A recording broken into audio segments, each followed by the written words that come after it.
30절에서 32절 말씀 또 이르시되 우리가 하나님의 나라를 어떻게 비교하며 또 무슨 비유로 나타낼까? 겨자씨 한 알과 같으니 땅에 심길 때에는 땅 위의 모든 씨보다 작은 것이로되 심긴 후에는 자라서 모든 풀보다 커지며 큰 가지를 내나니 공중의 새들이 그 그늘에 깃들일 만큼 되느니라. 아멘. 아멘. 아멘. 감사합니다. 아멘. 아멘. 감사합니다. 예, 오늘 선포된 본문 말씀에 의해서 C의 시리즈 7번째 시간으로서 겨자씨 비유라는 제목으로 이 안드레 목사님께서 말씀을 선포해 주시겠습니다. 네, 목사님 부탁드립니다. 좋으신 아버지 감사합니다. 오늘도 저희들이 함께 모여서 말씀을 나누고 기도하려고 합니다. 이 자리를 구별하셔서 기름 부어주시고 말씀으로 깨닫고 은혜 받게 하시고 성령으로 충만하여 합심하여 뜨겁게 기도하여 많은 기적과 응답을 받을 수 있도록 도와주십시오. 모든 것이 협력하여 선을 이루고 하나님의 놀라우신 은혜를 날마다 경험하는 우리 모두가 되게 축복해 주십시오. 예수님의 이름으로 감사하며 기도 올려옵나이다. 아멘. 아멘. 예, 반갑습니다. 오늘 기적의 방 7번째 시리즈 날인데 겨자씨 비유 이런 제목으로 말씀을 나누겠습니다. 예, 성령 투어가 이제 은혜 가운데 오늘 마무리하는 밤이 됐네요. 티켓을 좀 추천하고 알아봐 드리다가 어떻게 하다 보니까 새벽 4시 비행기가 됐는데 아마 밤에 이제 마지막으로 철야 기도하면서 이렇게 마무리하도록 하나님이 이렇게 하신 것 같으네요. 예, 마지막 순간까지 놀라운 주의 은혜가 충만하기를 간절히 기도합니다.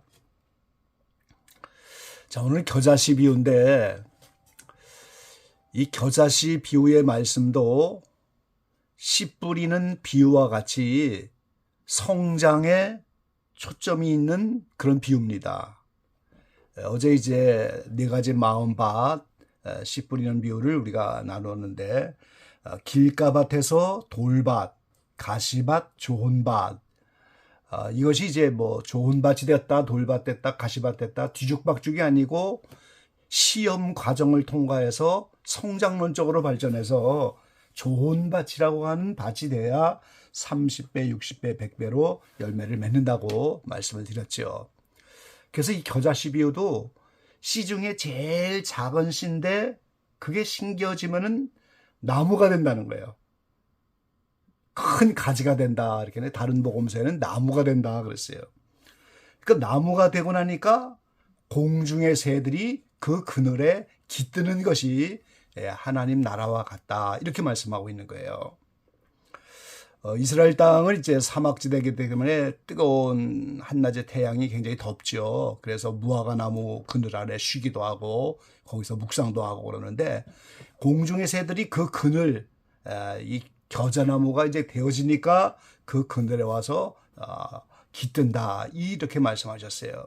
그래서 하나님이 천국의 일꾼들을 양성하시는 모습, 작은 씨 같은 씨인데 큰 나무가 되어서 공중의 새들이 깃드는 것처럼 하나님의 일꾼을 양육하는 모습을 보이는 비유예요.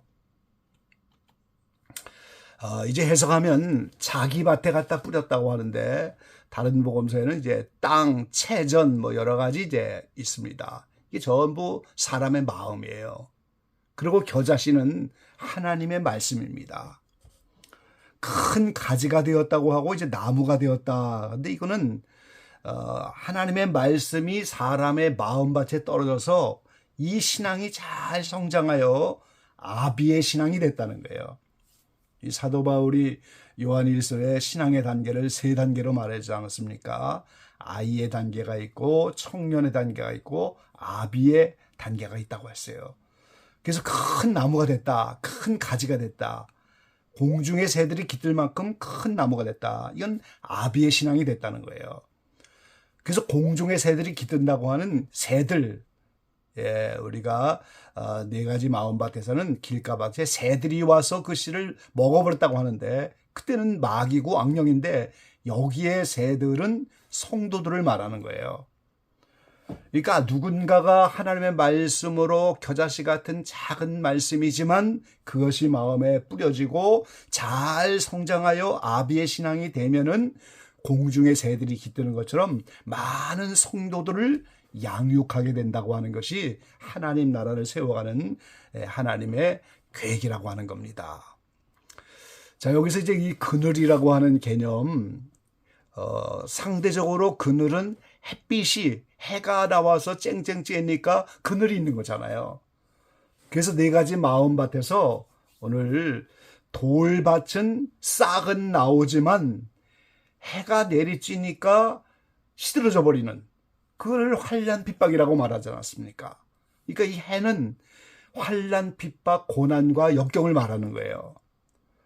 그래서 예수 믿고 이렇게 누군가가 이제 새롭게 출애굽하고 나면 어저께 말씀드린 것처럼 바로가 축격해 오는 것처럼 이렇게 돌밭인지 아닌지를 시험하는 과정이 뒤따라오니까 여러 가지 환난 핍박 고난과 역경을 많이 당하죠.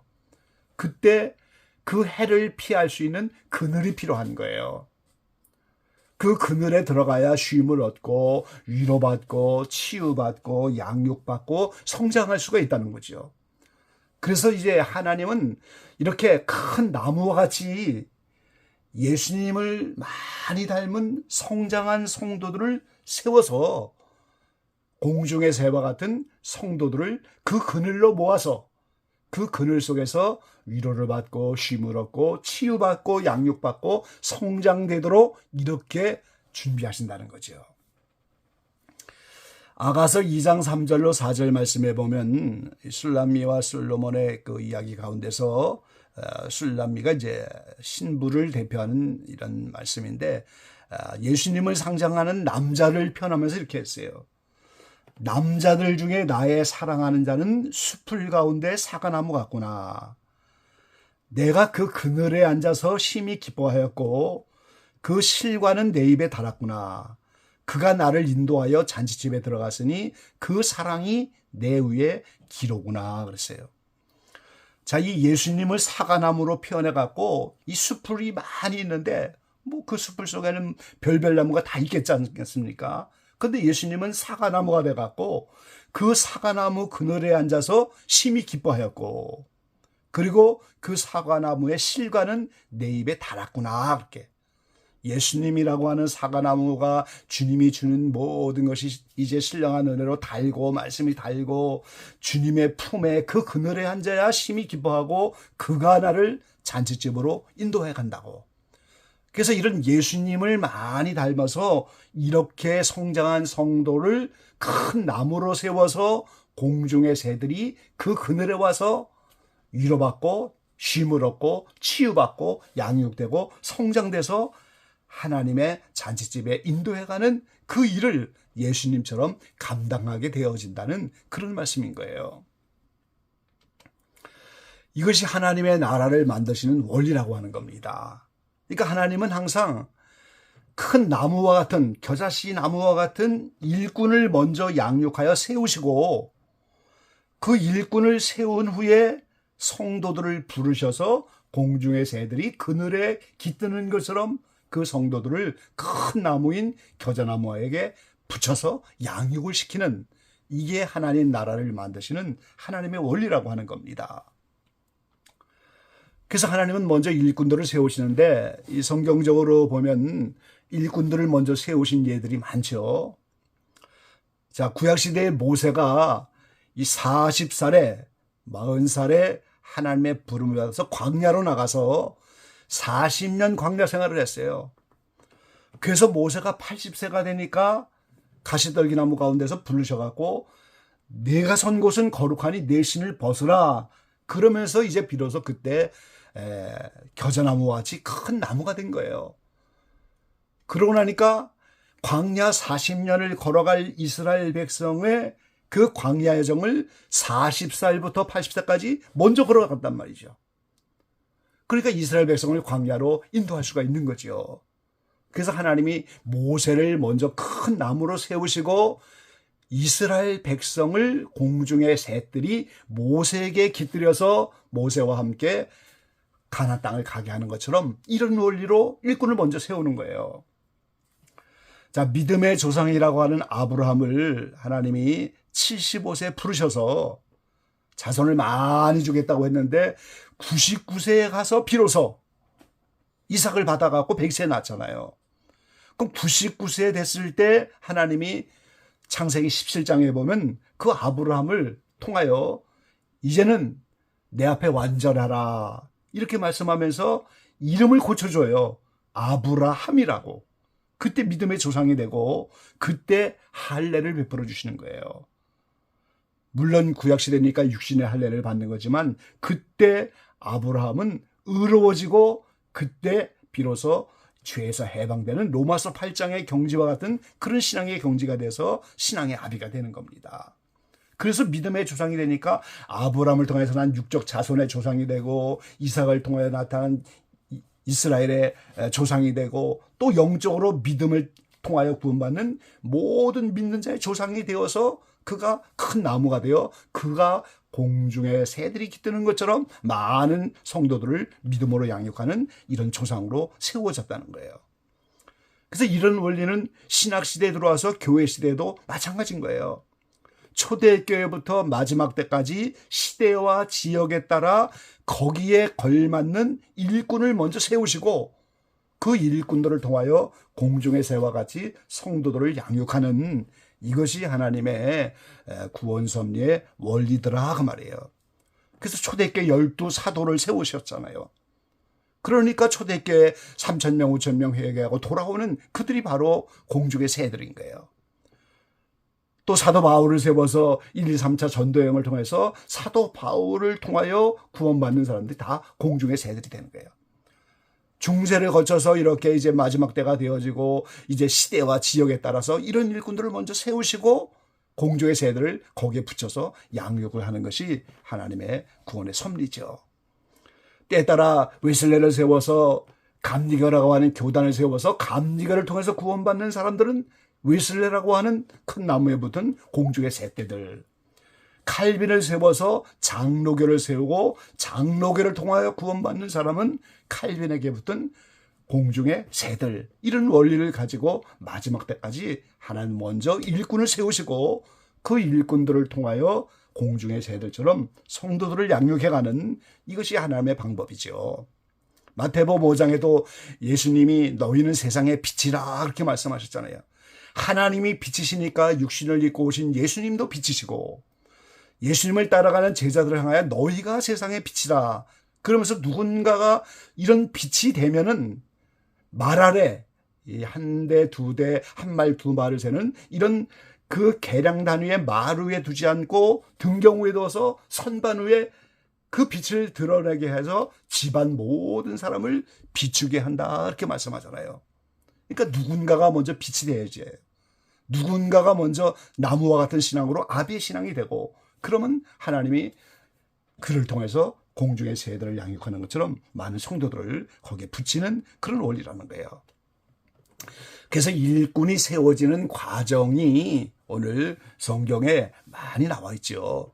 이제 내일 말씀드리게 될 자라나는 나무에 비해서는 싹이 나고 이삭이 나고 익은 열매가 되면은 그때 추수한다고 말씀하잖아요. 그러니까 우리는 다 익은 열매가 되어져야 되는데 그런 익은 열매 되어지는 과정이 바로 일꾼이 세워지는 단계예요. 아까 이제 처음 말한 것처럼 아비의 신앙, 청년의 신앙, 아비의 단계로 나가야 돼서 아비의 단계가 되어지는 데까지 성장해야 되고 초보적인 믿음에서 완전한 대로 나가라. 히브리서에 그렇게 말씀하셨죠. 출애굽한 이스라엘이 광야 40년을 지나서 가나안 땅 들어가는 것처럼 그래서 출애굽하기 전에 60만 명은 다 죽고 새로운 60만 명이 가나안 땅에 들어가는 것처럼 성령 받기 이전에 나의 옛사람이 다 죽고 새로운 60만 명이 이 광야 생활에서 태어나면서 오늘 하나님 나라에 들어가는 그런 원리로 성장해 가는 거죠. 그래서 히브리 5장 12절로 14절 말씀에 보면은 때가 오래므로 너희가 마땅히 선생이 될 터인데 너희가 다시 하나님의 말씀의 초보가 무엇인지 누구에게 가르침을 받아야 할 것이니 젖이나 먹고 단단한 식물을 못 먹을 자가 되었도다. 대저 젖을 먹는 자마다 어린아이니 의의 말씀을 경험하지 못한 자요 단단한 식물은 장성한 자의 것이니 저희는 지각을 사용함으로 연단을 받아 선악을 분별하는 자들이니라. 자, 신앙생활을 오래 하면은 이제 선생이 되잖아요. 그런데 하나님 말씀의 초보가 무엇인지 아직도 모르고 누구인가 가르침을 받아야 되는데 이게 바로 어린아이의 신앙으로 젖을 먹을 수밖에 없는 신앙이에요. 반면에 단단한 식물은 장성한 자의 거리니 어른은 단단한 식물을 먹잖아요. 이제 튼튼한 이가 생기고 근데 어린아이들은 이도 없고 소화 능력도 부족하고 그러니까 젖만 먹을 수밖에 없는데 이 젖을 먹는 것은 의의 말씀을 경험하지 못했다 그랬어요. 자, 원수 사랑하라 이 하나님의 말씀이 있는데 그 원수 사랑을 경험하지 못하는 거예요. 그 말씀이 체험되지 못하는 거예요. 왜 그렇습니까? 예수님은 미워함은 이미 살인했다고 말하잖아요. 마음의 계명으로 이걸 업그레이드 시켜갖고 이미 여인을 보고 음욕을 품으면 이미 간음했고 남의 것을 보고 탐심을 가지면 이미 도둑질했느니라 이렇게 말씀하셨잖아요. 그렇게 살 수가 없으니까 예수님의 보혈의 은총으로 우리가 회개도 하는 것이고 그런데 성장이 되어지면 원수 사랑하라 이런 말씀을 마음으로도 생각조차도 범죄하지 않고 이걸 지키면서 그의 말씀을 경험할 수 있는 사람이 되는데 그게 단단한 식물도 먹을 수 있는 장성한 자의 믿음이 된다는 거예요. 이어서 히브리 6장 1절로 5절에 계속해서 말씀하시죠. 그러므로 우리가 그리스도 도의 초보를 버리고 죽은 행실을 회개함과 하나님께 대한 신앙과 세례들과 안수와 죽은 자의 부활과 영원한 심판에 관한 교훈의 터를 다시 닦지 말고 이거는 전부 그리스도의 초보라는 거예요. 죽은 행실을 회개하는 것, 하나님에 대한 신앙, 세례, 안수, 부활, 영원한 심판 이게 전부 그리스도의 초보인데 여기에 머무르지 말고 완전한 데 나아갈지니라 그랬어요. 하나님께서 허락하시면 우리가 이것을 하리라 그랬어요. 그러니까 하나님이 누구에게나 완전의 길로 갈 수 있도록 허락하시는 것이 아니고 여러 가지 이제 길가밭에서 점점점 좋은 밭이 되도록 이 과정마다 시험을 통과해야 되는 것처럼 하나님이 그 시험을 잘 통과하여 성장하는 그것을 보고 허락을 하시는 거예요. 왜요? 감당할 만한 시험밖에는 허락을 안 하시니까요. 그래서 한 번 비침을 얻고 하늘의 은사를 맛보고 성령에 참여한 바 되고 하나님의 선한 말씀과 내세 능력을 맛보고 그랬어요. 이 한 번 비침을 얻는 것이 바로 이스라엘 백성들이 가나안 땅을 정탐하여 그 가나안 땅이 정말 젖과 꿀이 흐르는 땅이구나 하는 그거를 맛보는 거예요. 거기까지 성장이 되면 하늘의 은사를 맛보고 이렇게 되는 거지요. 그래서 이렇게 하나님은 우리에게 성경 곳곳에 완전의 길을 요구하는데 우리가 이 완전의 길을 사모해야 됩니다. 우리가 하나님처럼 그렇게 완전한 것이 되는 것이 아니지만 생산자가 정한 기준의 완전. 자, 이 생산자가 과자 한 몽자리를 만들든지 무슨 전자제품을 만들든지 그 생산하는 사람의 기준이 있잖아요. 그래서 거기다가 완성품이 되면 거기에 대한 마크를 찍고 그걸 내보내는 것처럼 생산자, 곧 우리를 생산하시는 하나님이 정한 기준의 그런 완전이지 우리가 하나님이 되는 건 아니잖아요. 그 기준이 성경 곳곳에 익은 열매가 되라, 이기는 자가 되라, 신의 성품에 참여한 자가 되라, 좁고 협착한 길을 다 지나서 생명을 얻는다. 생명을 얻고 좁고 협착한 길을 가는 것이 아니고 좁고 협착한 길을 다 지나야 그때 가서 생명을 얻는 거예요. 그러니까 모든 소유를 다 버리는 거죠. 환난 핍박 가운데서 이제는 하나님의 사랑이 마음에 부어졌다. 그걸 사랑의 은사라고 하는 거죠. 그래서 이런 신앙에 완전한 길이 있는 것을 알고 우리는 초보를 떠나서 완전의 길을 사모하면서 큰 나무로 만들어져야 거기에 공중의 새들처럼 많은 성도들이 거기 깃들면서 하나님 앞에 사용을 당할 수가 있다는 거예요. 자, 이 씨가 말씀이긴 하지만 그 씨 속에, 말씀 속에는 하나님의 영원한 생명이 함께 있는 겁니다, 여러분. 그 생명 속에는 빛이 있는 거예요. 하나님의 성품인 거룩이 거기 있고, 사랑이 있고, 하나님의 평화가 있고, 믿음이 있고, 하나님의 영광이 이 씨 안에 다 들어가 있는 거예요. 그럼 우리가 예수님을 믿는 순간에 그 사랑이 사랑의 완성을 향해서 사랑의 길을 가는 겁니다. 내 안에 말씀이 떨어졌다고 하는 것은 이제부터 그 말씀 속에 있는 거룩함을 가지고 완전한 거룩으로 가는 거예요. 빛의 사람이 되도록 가는 거예요. 완전한 믿음의 길을 가는 거예요. 영광의 그 길을 가는 거예요. 생명의 그 길을 가는 거예요.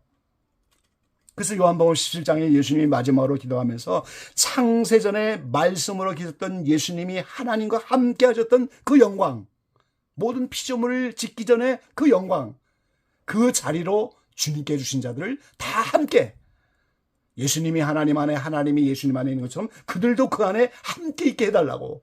그게 우리의 구원의 꼴라인입니다, 여러분.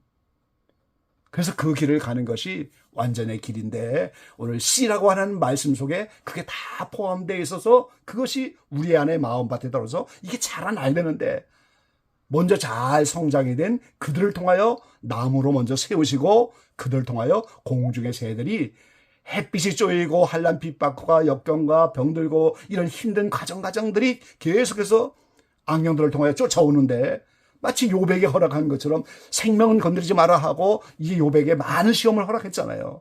그러니까 우리가 예수 믿는 순간부터 하나님은 악령들을 붙여서 광야 40년 동안에 영적 싸움을 싸우게 하시고 그 가운데서 우리를 성장시키는 거예요. 그래서 성장이 잘 되도록 이런 나무를 먼저 세우시고 공중의 새들을 양육하는 것이 하나님의 구원의 섭리의 방법인 겁니다.